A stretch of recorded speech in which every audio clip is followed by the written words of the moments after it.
এইবাৰ অসম চৰকাৰৰ 2026 বৰ্ষৰ শিল্পী বঁটা আমি প্ৰদান কৰিম বিশিষ্ট সংগীত শিল্পী সমৰ হাজৰিকা আৰু ধনদা পাঠকক।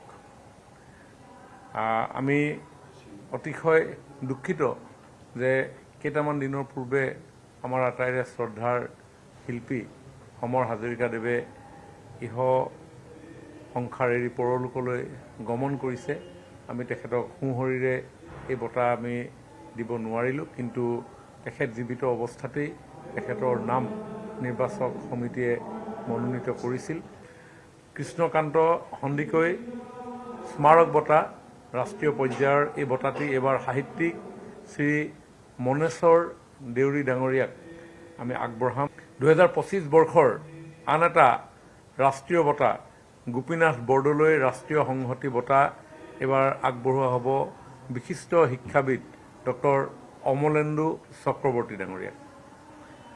2025 বৰ্ষৰ নটসূৰ্য ফণী শৰ্মা বঁটাৰ বাবে এইবাৰ ৰাজ্যিক নিৰ্বাচক সমিতিয়ে নিৰ্বাচন কৰিছে বিশিষ্ট নাট্যশিল্পী শ্ৰী কৰুণা ডেকা ডাঙৰীয়াক।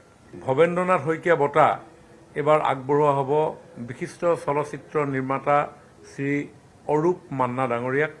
আৰু 2025 বৰ্ষৰ বিজু ফুকন বঁটা এইবাৰ আগবঢ়োৱা হ'ব শ্ৰী অৱনী ৰঞ্জন পাঠক ডাঙৰীয়াক। বাৰ্ষিক শিল্পী সন্মান এইবাৰ আমি 170 গৰাকী অসমৰ বিভিন্ন প্ৰান্তৰ সাংস্কৃতিক ক্ষেত্ৰখনৰ লগত জড়িত শিল্পীসকললৈ আমি আগবঢ়াইছোঁ। ৰেগুলাৰ শিল্পী পেঞ্চন আমি আগবঢ়াইছোঁ এইবাৰ 83 গৰাকীলৈ। সমান্তৰালভাৱে 3জন ডিফাৰেণ্টলি এবল অন্য ধৰণে সক্ষম শিল্পীকো আমি বাৰ্ষিক শিল্পী সন্মান আমি আগবঢ়াইছোঁ।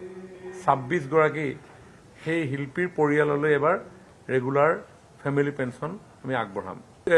5জন প্ৰয়াত শিল্পীৰ পৰিয়াললৈ এককালীন আৰ্থিক সাহায্য এবাৰ আমি আগবঢ়োৱাৰ সিদ্ধান্ত গ্ৰহণ কৰিছোঁ।